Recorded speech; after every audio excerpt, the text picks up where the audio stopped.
반갑습니다. 한자로 배우는 원불교를 맡은 홍익학당 대표 윤홍식입니다. 오늘 이 시간에는 원불교의 주요 공부법들을 쭉 소개하는 시간인데요. 첫 번째 연불부터 연불, 좌선 이런 공부법들 한번 한문으로 살펴보겠습니다. 어떤 의미들이 있는지요. 먼저 연불 하면 연불은 지금 원불교에서는 나무아미타불 주로 하죠.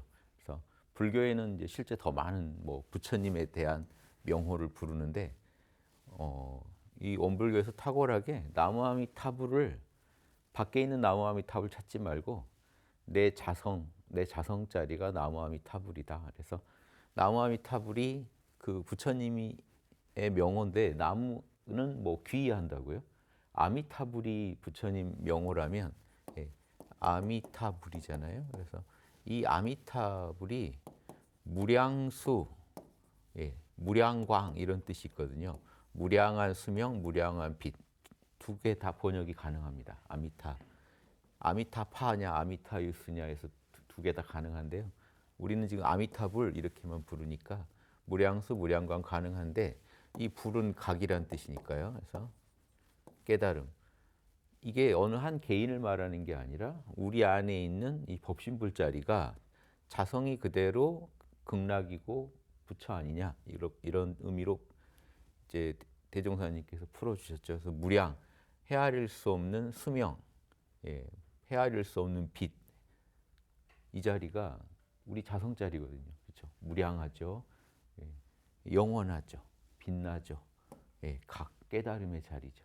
그래서 나무아미타불을 하면서 내 자성을 깨닫는 식으로 공부를 또 가르쳐 주셨죠. 그래서 연불 할 때 그런 의미도 되새기면서 연불을 밖에 있는 부처를 찾지 말고 내 안에 있는 자성불을 찾는 그 방편으로 연불을 쓰시면 좋겠습니다. 그래서 이 나무아미타불 같은 이런 일종의 주문이죠. 그런 주문 한 구절을 계속 끊어지지 않게 생각하는 겁니다. 그래서 끊어지지 않게 생각하라는 게 이 염에 들어 있어요. 불교에서도 염이라는 걸 되게 중시하죠. 팔정도 중에 정염 아시죠? 올바른 염이라는 게 8가지 팔정도 중에 하나입니다. 그래서 이 염이라는 게 뭐냐? 그때 이 불교 경전을 번역할 때요. 이거를 바른 기억으로 번역하는 경우도 있습니다. 바른 마음 챙김 이렇게도 번역하고요. 자, 이게 왜 두 번역이 다 가능하냐? 염이라는 게 지금 이 순간의 생각을 떠올리는 겁니다. 그러니까 기억이죠. 아무리 과거 일도 지금 떠올리지 않으면 잊혀져 있는 존재죠. 그런데 떠올려야 다시 살아나거든요. 이 부처님의 명호도 지금 떠올려야 되고 올바른 생각도 지금 떠올려야 됩니다. 지금 마음을 챙겨야 되거든요.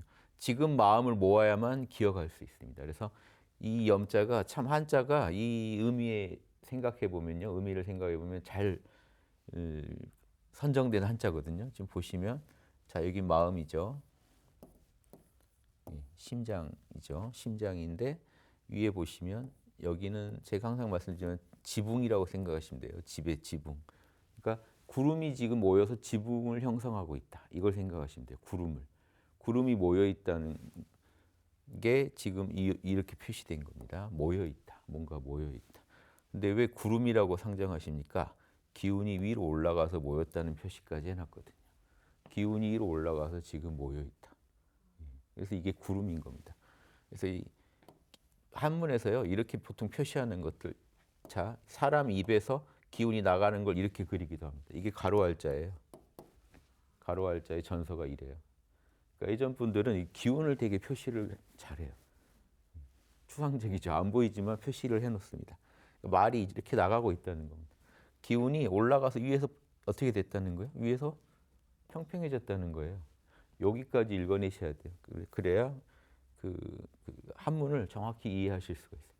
그래서 위에 지붕이 형성된 겁니다. 그러면 구름이라는 게 지금 이 순간 딱 모여 있는 거지 순간순간 바뀌죠.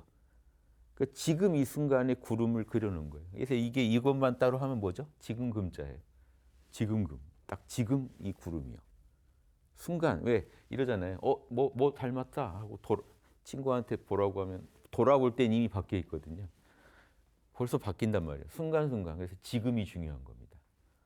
예, 그래서 마음에서 뭔가 생각이 일어나는데 생각이 일어나서 뭉쳤다는 겁니다. 구름처럼. 마음에서 생각이 일어나가지고 뭉쳤다. 그럼 지금 뭉친 거예요. 구름처럼. 그러니까 구름이란 걸 제가 굳이 얘기한 이유가요. 생각이 뭉쳤다라고만 얘기할 수도 있지만 구름 이미지를 떠올리셔야 이게 무슨 의미인지를 알 수 있어요. 지금 생각이에요. 찰나찰나 바로 바뀌거든요. 지금 그 생각이에요. 구름처럼 지금 뭉쳐있는 그 생각. 이게 염체예요. 염체가 뭉친 겁니다. 생각. 마음이 뭉친 걸 염체라고 하죠. 염체가 뭉친 거예요. 그래서 이것도 염체죠. 이 염체라는 것도 이것도 몸체자 쓰는 거죠. 생각염자이다. 이 생각이라는 거는 지금 이 순간 뭉친 생각. 그게 기억이고 마음 챙김이 돼서 염불은 순간순간 부처를 염해하라 이겁니다. 지금 부처를 염하고 계시나요? 나무아미타불을 생각하셨나요? 나무아미타불 한 번 더 떠올리시라는 것. 그러니까 끊어지지 않게 하는 게 포인트입니다. 그러니까 찰나찰나 이어지게 이게 염불이에요. 그러니까 지금 부처 생각하셨나요? 그러면 지금 안 끊어졌어야 되죠. 끊어졌다면 지금 놓쳤죠. 아까는 했는데 지금은 없습니다. 이렇게 되면 염불이 아닌 거죠. 지금 부처랑 또 만나고 있어야 되고 또 만나고 있어요. 이해되시죠? 부처는 뭐 늘 말씀드리지만 사람이 아니다. 아니 불자. 범부의 종자의 특성을 넘어서서 열애의 종자를 갖게 돼요. 기본값이 열애의 종자의 특성을 갖게 되는. 그래서 기본값이 바뀐 사람. 탐진치가 기본값이 아니라 사막이 기본값인 그런 경지의 사람을 말합니다. 그래서 이런 성인 부처를 계속 염해라. 그래서 대승불교에서는 나무아미타불을 많이 쓰고요. 남방불교에서도요. 남방불교는 염불을 안 할 것 같이 생각하시는 분도 많거든요. 왜냐하면 거기는 사마타 이파사나 해가지고 계속 염을 하되 어디다 염을 하냐면요. 몸뚱이에 사념처라는 게 있거든요. 염하는 네 군데 부처님이 가르쳐 주신 거. 몸뚱이에 신수, 느낌에 기쁘다 슬프다 느낌에 심 이런저런 마음의 상태나 마음의 생각에 법 본인이 또 깨달은 진리에 이 네 가지의 염을 주로 하라고 가르쳤기 때문에 염불은 없는 줄 아는데 실제 남방불교 하시는 고승들은 또 염불을 강조합니다. 그래서 그 남방불교에서는 붓도하라 그래요. 그러니까 붓도가 부타예요. 우리 붓다라는 뜻이에요. 그래서 붓도하고 염불하면서 마음 챙김합니다. 이 신수신법을 알아차리거나 붓도를 알아차립니다. 그 알아차린다는 건 마음을 챙겼다는 거고요. 계속 마음을 어디다 쓸 거냐는 거죠. 뭘 계속 생각할 거냐. 마음을 어디다 계속 몰입할 거냐. 이 문제예요. 그래서 결국은 이제 몰입이죠. 생각 이전에 몰입이죠. 몰입을 해야 계속 그쪽으로 마음이 이제 생각이 작동하고 기억이 작동하니까요. 그래서 이 네 군데나 부처의 마음을 모아주는 거를 염이라고 합니다. 불교 수행법 염. 뭘 이런 것까지 하게 다 알려드릴게요. 아무튼 좌선. 그래서 염불과 이제 또 강조되는 원불교 수행법이 좌선이죠. 좌선은 뭐 어려울 게 없고요. 그냥 간단하게 좌선이라는 단어를 한번 보고 넘어가면 재밌어서요. 요게 이제 흑토니까 그냥 자리를 상징하고요. 두 사람이 이렇게 앉아 있죠. 그러니까 땅바닥에 두 사람이 앉았다 이 정도 의미입니다. 이거보다 이게 더 와닿으시죠? 앉아 있죠 사람들이 땅에. 그런데 이 각골문 보면요. 각골문 보면 이래요. 이렇게 앉아 있고요. 아예 자리 깔고 앉아 있는 걸 나타내요. 각골문이 더 정밀합니다. 뒤로 내려올수록 이게 원형을 좀 잃어요. 이거 확 와닿으시죠? 방석 깔고 앉아서 수행하는 모습에 딱 어울리잖아요. 그러니까 근데 이게 예전에는 이렇게 무릎 꿇고 앉는 자세를 되게 강조해가지고요. 유교 선비들은 정자할 때 무릎 꿇고 앉아서 참선하듯이 선을 하라는 거죠. 그러니까 자리 깔고 이렇게 자부동 그러네요. 자리 깔고 딱 앉아가지고 뭘 해야 되느냐? 마음 상태를 어떻게 해야 되죠? 좌선은 아무튼 목적이 지금 그 순수 정신 각성이거든요. 그렇죠? 순수 본연의 정신 각성. 이게 예, 본연의 정신. 이게 정신수양이잖아요. 예. 사막 중에 예, 정신, 수양 다 계획한 겁니다. 정신수양. 정신수양을 하기 위한 건데 원불교에서 자선하면은 이제 뭘 강조하느냐? 단전주를 강조합니다. 단전에 예, 정신을 모아라. 단전주. 단전에다 정신을 계속 모아줘라. 그래서 단전에 정신을 모으면요. 사람 몸이 이렇다 했을 때 상단전, 하단전 있으면 하단전에 정신을 모으면 이게 신기하게 이 정신, 머리는 하늘이고 배는 땅이잖아요. 하늘에서 먼저 내려옵니다. 그럼 이게 불기운이거든요. 정신은. 여기는 물기운이고. 불기운이 내려오면요. 물이 어떻게 될까요? 끓어요. 올라옵니다. 수기가 화기에 밀려서 증발해서 올라가요. 구름이 돼서 올라가요. 그러면 위에 올라가면 구름이 또 어떻게 되죠? 식어요. 비가 돼서 또 내려옵니다. 그래서 이 수하가 수승하강이 이루어지면서 계속 순환해요. 이렇게 순환하면 원래 머리를 태우는 이 열기가 이게 안 내려오고 있다고 생각해 보세요. 아래쪽으로. 자선을 안 하고 단전주를 안 하면 머리 쪽으로 고민이 많을수록 타요. 분별 주착이 심할수록 머리가 탑니다. 뜨거운 에너지. 늘 여기 잡고 있죠. 실제로 여기 뜨겁죠. 전두엽이 뜨거워요. 열일을 하니까 여기서. 답 없는 고민 계속 해주시면 여기가 이제 타격을 있어요. 머리가 컴퓨터인데 계속 열 들어오면 이상해지거든요. 그러다 헛것을 보고 이제 망상을 부립니다. 그래서 요거를 단전에 집중하고 이렇게 쉬시면 정신이 열기가 내려가니까 정신 수양도 잘 되겠지만 동시에 요게 수승화강에서 기운을 돌려줍니다. 기운을 돌려줘요. 그러면 시원한 물기운이 올라와 가지고 구름이 돼서 열 받아 가지고 이 열이 아래로 내려오니까 증발해서 올라가는데 올라가면 또 원래 본색이 물이라서 시원하게 여기를 시원하게 해줍니다. 그러면서 또 내려와요. 계속 이 순환이 일어나면 머리가 더 빨리 맑아지겠죠. 그래서 단전주를 권합니다. 그래서 방편으로 좌선조에서 원불교에서는 단전주를 권한다는 거, 그것도 말씀드리고요. 선은 이 과정에서 순수 본연의 정신을 또렷이 배양한다는 건 이거 볼시자죠. 본다. 뭘 보냐? 호단자 하나만 봐야 된다. 왜 호단자냐? 요게 각골문 이거거든요. 돌멩이 2개 묶어가지고 막대기에 던지는 사냥 도구입니다. 그러니까 돌멩이 2개를 하나로 묶었죠. 그래서 하나란 뜻이 있어요. 그래서 하나만 보라는 거예요. 오직 하나만 보라. 분별이죠. 둘을 보면 분별이 생겨요. 집착이 생겨요. 어디에도 집착하지 말고 오롯이 하나만, 공적영지짜리만 들여다보고 있어라. 정신수양이 그겁니다. 오로지 순수 본연의 정신만 오롯이 존재하게 이렇게 수양하는 거예요. 그래서 좌선은 그걸 앉아서 하는 걸 좌선하는 거죠. 동선도 있고 다 있는데 움직이면서 하는, 걸으면서 하는 선도 있지만 앉아서 하는 선에서는 기본적으로 단전에 집중해가지고 본연의 정신을 각성하라 이거고요. 그럼 단전 한번 안 알아볼 수 없죠. 단전주니까 우리가 단전 호흡이니 뭐 많이 하시잖아요. 근데 이 단이 왜 이렇게 생겼을까요? 이 단자는요. 나중에 이 해설을 가지고 풀이할 때 전서랑 무관하게요. 해서만 갖고 풀이할 때 중국 도교에서 이렇게 풀어요. 이렇게만 보면 날일자죠. 근데 여기까지 보면 달월자죠. 일월의 합성자다 해가지고 해가 아까 이 수화면 해가 불이면 달이 물을 상징하니까 수화를 합쳐가지고 영단을 만드는 거. 중국에서는 금단이라고 하죠. 금단을 만드는 게 요 단이라는 게 음기운 양기운이 합쳐진 거거든요. 정신 그러면요. 정이 이쪽이에요. 신이 불 쪽이고요. 우리의 의식과 정기가 여기 이때는 정기신으로 나눌 때 정기가 이쪽을 먹어요. 쪽을.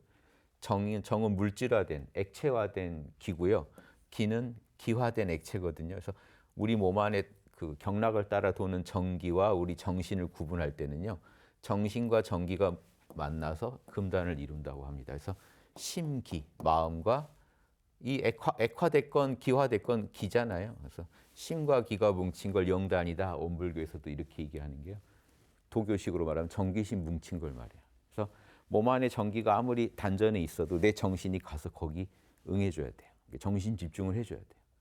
그러면 이 기운이 돌면서 지금 정신이 활발하게 작동하는 위 뇌 쪽으로 에너지가 계속 맑은 기가 올라와서 뇌에서도 또 정기신이 합일이 됩니다. 정기 있는데 단전에 가가지고 신이 집중해 주니까 정기신이 만나고 요게 이제 몰려가지고 뒤로 올라와가지고 소화 기운이 도는 중에 뇌에 기운이 또 모이니까 거기서 또 정기신이 만나고 이래가지고 단이 만들어집니다. 그런데 일반적으로 단은 이제 하단전을 강조하죠. 하단전 쪽에서 단을 먼저 찾아야 되니까. 그래서 이 단이라는 게 일반적으로 지금 이렇게 빨간 주사. 그 예전에 부적 쓰는 거 있죠? 네, 해가지고. 예전에는 웬만하면 먹어요. 그래서 법제해서 먹어봅니다. 돌가루도 먹어보고 해서.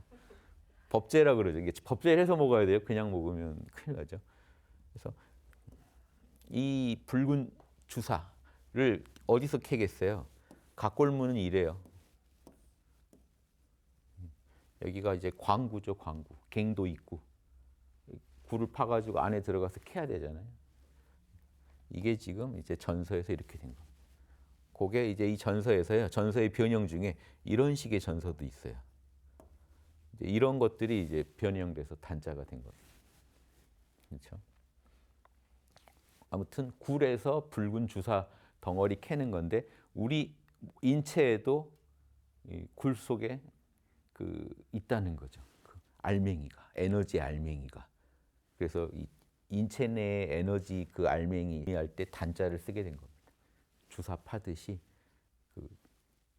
굴 파가지고 주사 캐듯이 우리 몸 안에서 캐야 될 돌멩이가 있다. 그래서 이 우리 몸 안에 있는 에너지를 또 이렇게 돌멩이에 비유하는 게 재밌는 게 서양 신비학에서는 우리 몸 안에 있는 이런 신비한 에너지 알맹이를 거기도 현자의 돌이라고 그래요. 뭐 묘하죠. 여기서는 주사라 그러고. 그래서 그런 것도 한번 알아두시고요. 밭전자는 그냥 꼭 이렇게 그려져 있지 않았습니다. 각골을 보시면요, 그냥 이렇게도 있고요, 뭐 이렇게도 있고요. 그냥 대충 그렸어요. 이렇게 그려놓으면 밭인 줄 알았어요. 이게 딱 그 밭이 이렇게 구획이 정리돼 있잖아요. 그냥 이런 거예요. 경지가 정리돼 있는 모습을 그냥 밭이라고 했어요. 근데 이게 후대에 내려오면서 간략화된 겁니다.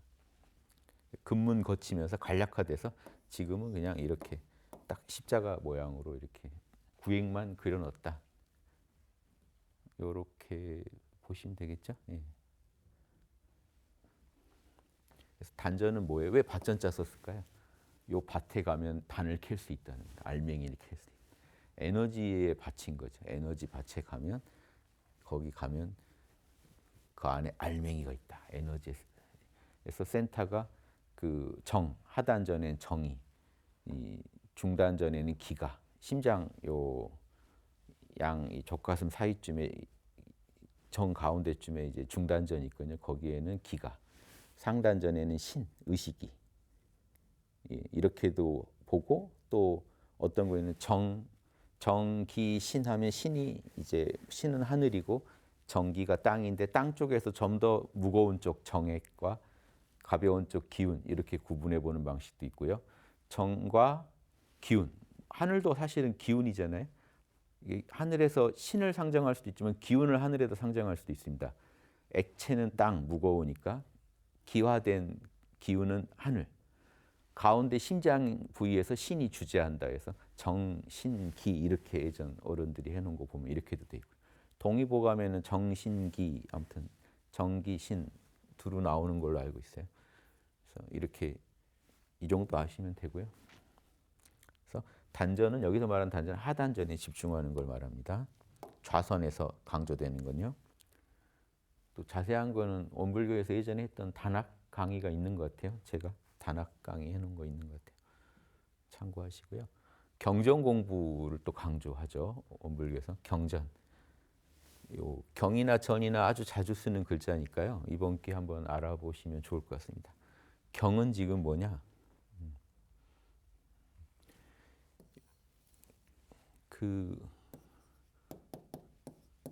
위도 있죠. 위. 경이나 위.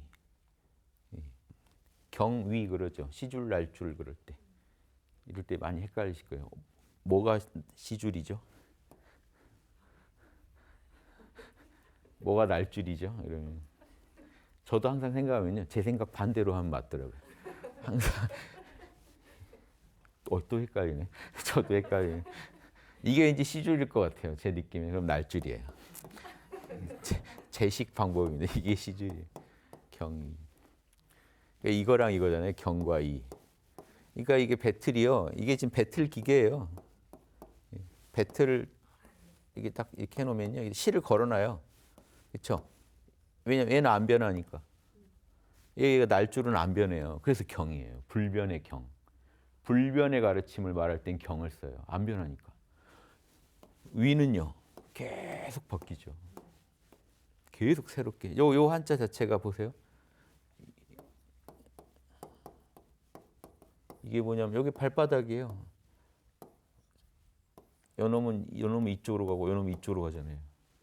계속 왔다 갔다 하는 시주를 의미한다고 보시면 되죠. 이건 그 여기서는 북이라고 하죠.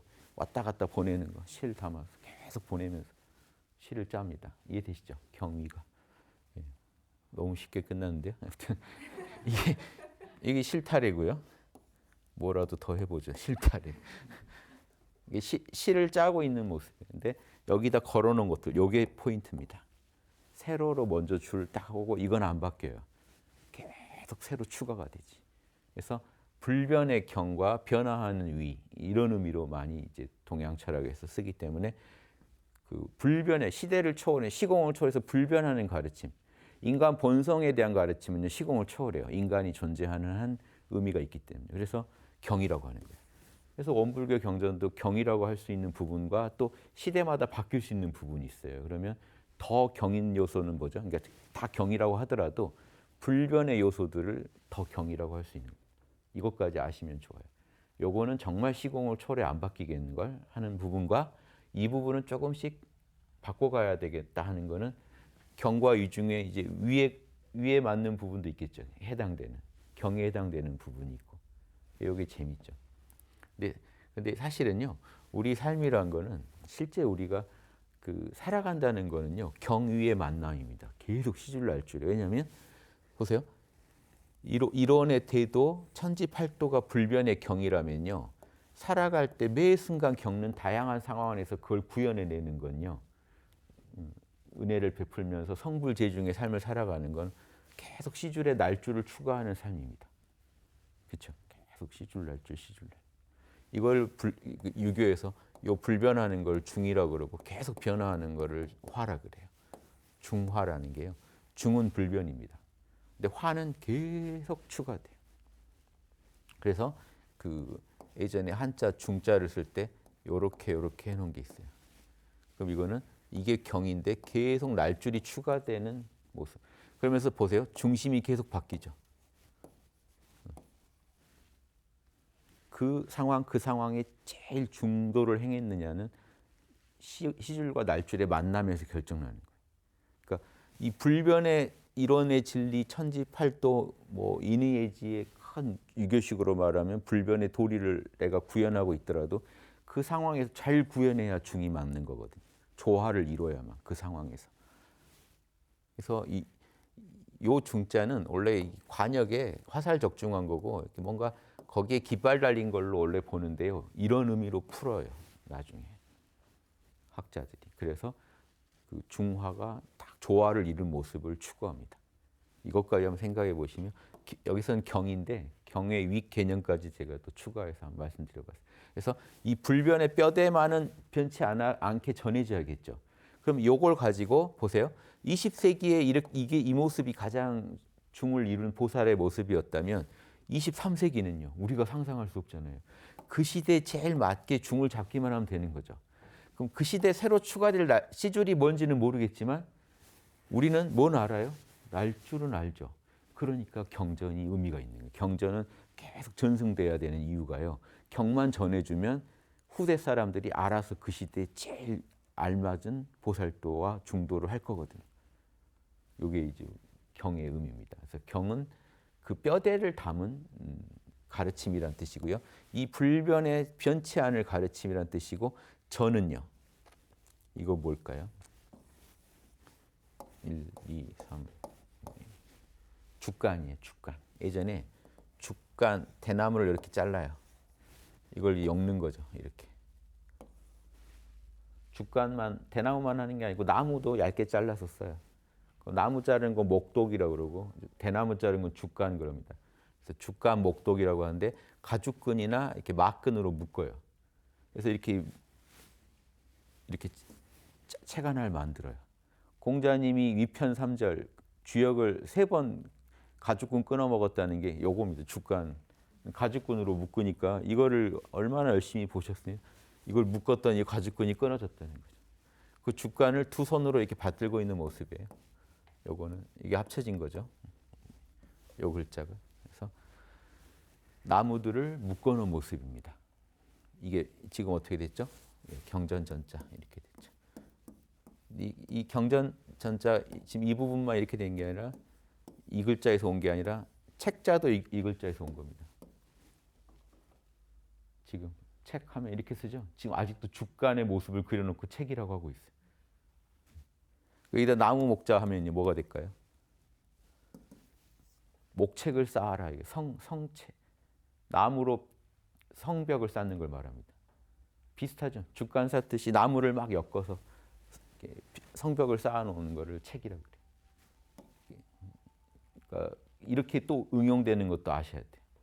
책에만 빠져 계시면 안 돼요. 나무를 묶어놓으면 이런 모양이 또 이런 모양의 한자로 쓰일 수 있다. 이해되시죠? 네, 여기까지. 그래서 경전. 불변의 도리를 날마다 읽지 않으면요. 여러분 매일매일이 시줄입니다. 매일매일 어떻게 내가 어제는 중도를 걸었지만 오늘 내가 중을 잡는다는 법이 없어요. 그래서 뭐가 필요해요? 오늘은 새로운 상황에 대한 이해와 불변의 진리에 대한 이해가 두 가지가 동시에 있어야 딱 오늘 이 두 개가 합쳐지면서 알맞은 중도를 실천할 수가 있습니다. 그래서 경전은 인류가 존재하는 한 읽어야 되는 책이 경전입니다. 그러니까 날마다 읽자. 그래서 읽기만 하면 또 뭐하냐. 이해를 했는지 아는 제일 쉬운 법은요. 설명해 보는 겁니다. 그러니까 원불교가 아주 이걸 잘 지도하고 있는 거예요. 경전 읽기 다음에 뭘 지도해요? 강연해 보라고. 말해 보라고. 딱 몇 마디에서 벌써 자기가 이상한데 자기가 얘기하다 자기가 모순을 발견합니다. 이것도 공부예요, 사실. 그래서 진짜 아는 사람은 설명할 수 있어야 되죠. 그렇죠? 진짜 아는 사람은요. 진짜 고수는 아무리 어려운 것도 초등학생한테 설명할 수 있어야 돼요. 이 정도로 눈높이 교육을 시킬 수 있어야 진짜 아는 거예요. 이건 뭐냐? 자유자재로 방편을 부릴 수 있고 응용을 할 수 있다는 얘기거든요. 완벽하게 알지 않으면 응용이 힘듭니다. 그래서 말해보면 자기가 실력 알 수 있어요. 그래서 강연은 남 앞에서 얘기해 보라는 겁니다. 강자 볼까요? 이것도 기운 나가는 겁니다. 말을 하면 기운이 솟구치면서 뻗어 나가는데 치고 나가는데 남한테 전달돼야 되니까 남한테까지 가겠죠. 꼭 여기서는 이제 위로만 나간다는 게 아니라 퍼져야 되잖아요. 그런데 이게 뭘까요? 이 글자는 되게 어려운 글자인데요.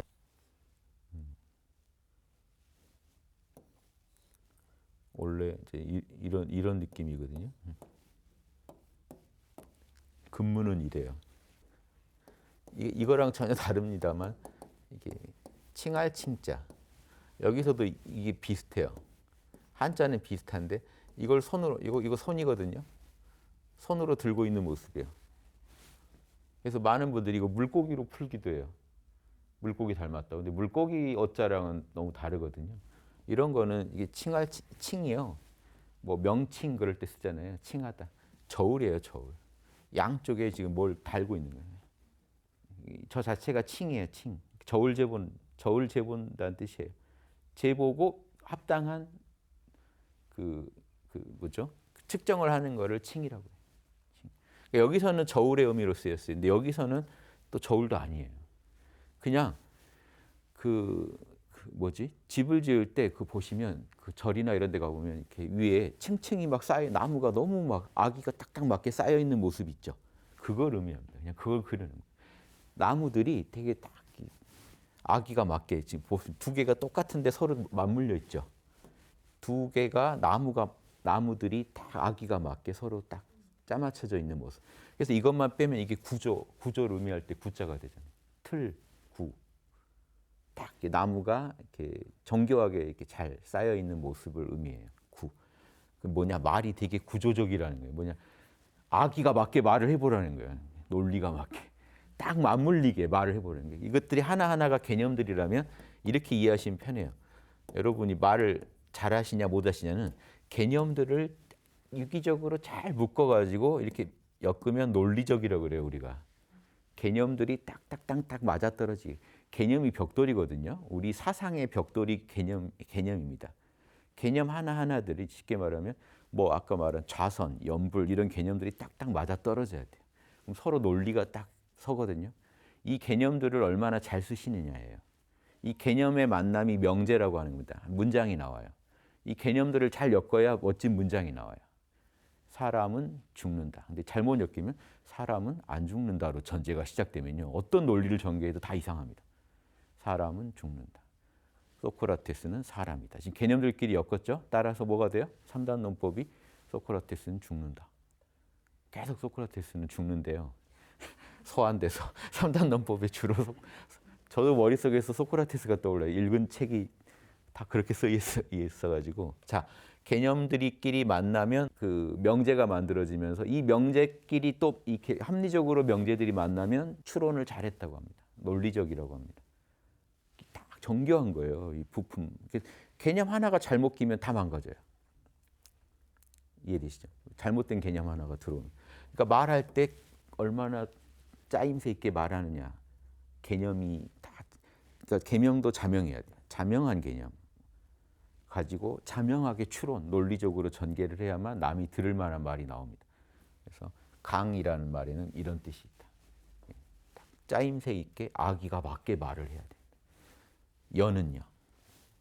이쪽은 물이죠. 물이 쭉 흐른다. 여기 재밌습니다. 요 글자 보시면 요거는 뭐게요? 요거 빼고 요렇게 이게 화살시자입니다. 그래서 이 호랑이 인자에 요 물수 빼고요.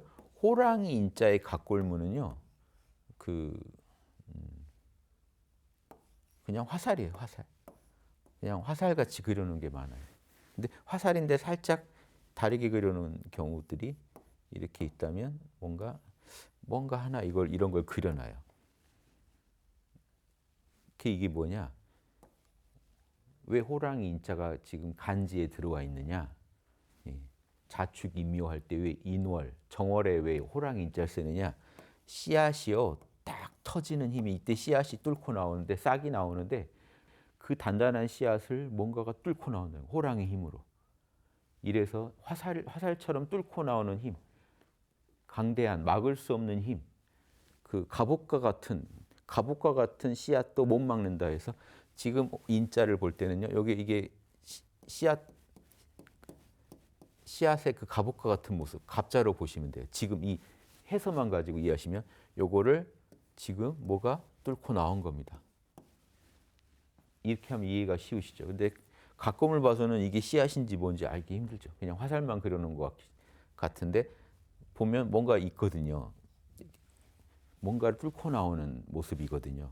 그래서 이게 정월달 간지에도 쓰인다. 그때 씨앗이 터지는 그 힘을 묘사했다. 그래서 이게 간지에서 인이 그 자축이며 지지에서 지금 인은 천간에서는 갑과 통합니다. 갑도 보시면요. 갑도 여기 하나의 씨앗이면 씨앗이 뚫고 나온 겁니다. 그래서 지금 전서에 보시면 이렇게 돼 있어요. 뚫고 나온 모습. 어떠세요? 이런 의미로 지금 같이 쓰고 있는 거예요. 갑이 인에 해당된다. 그래서 갑을 뚫고 나온 싹이 그 다음에는 이 딱딱한 갑옷 같은 걸 뚫고 나왔잖아요. 그랬으면 다음에는요. 그냥 부드럽게 잘 자라죠. 그래서 갑을, 갑 다음에 을이 오는 겁니다. 인 다음에 묘가 오는 거는요. 자축인묘. 이제 그 딱딱한 씨앗을 뚫고 싹이 났으면 이놈이 더 자라서 땅 위로 올라올 거 아닙니까? 예, 그래서 지금 묘라는 거는 이겁니다. 땅 위로 올라온 싹. 인묘, 자축, 인묘 이거 다 있어요. 이 이유가. 그래서 그런데 이 호랑이 기운이라고 봤다는 게 재밌어요. 호랑이 기운. 호랑이가 한번 치면 그냥 자빠지잖아요. 소도. 이 호랑이 기운이 요 화살로 그걸 표현하고요.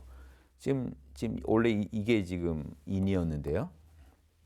화살시에다가 뭔가 이렇게 씨앗을 뚫고 나온다는 거 그려놓은 거. 요거를 이 씨앗을요. 이 금문에 오면요. 손으로 이렇게 바꿔서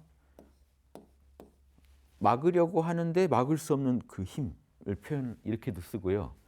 요걸 또 이상하게 그려가지고요. 위에 이 부분을요. 이렇게 해가지고 눈을 그려놓습니다.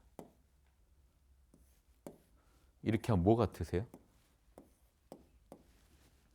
호랑이잖아요. 호랑이 얼굴에 가죽에 있는 그 무늬, 손을 호랑이의 그 무늬처럼 그려가지고 이렇게 그려가지고 이게 금문이에요. 그러니까 막을 수 없는 화살의 힘 아니면 아예 호랑이 모양처럼 그려서 호랑이처럼 그려놓고 쓰기도 합니다. 그게 다시 전서에 와서는 이렇게 정리된 거예요. 화살 모양이 강조되고 여기 이 부분 손으로 잡고 있는 것 같은 모습을 하고 있는 거예요. 근데 이제 다시 해서에 오면은 또 씨앗 같은 모습을 원래 각골문이랑 오히려 더 통하는 건 이쪽이 각골문처럼 다시 돌아온 거예요. 이런 경우도 있어요. 중간에 좀 돌다가 또 새로운 의미를 찾았는데 이제 오히려 원형에 가까워진.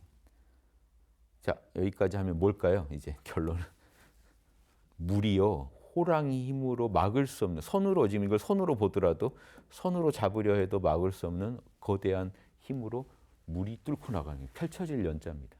그러니까 강연은 뭐예요? 아주 논리적인 말을 끝도 없이 펼쳐내는 거예요. 그렇죠?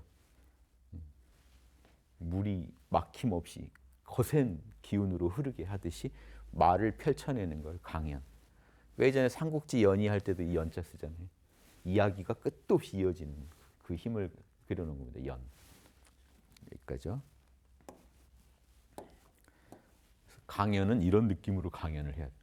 자기가 뭔가 이렇게 깨달은 바를 남들한테 잘 이렇게 그 논리적으로 설명을 할 수 있어야겠죠.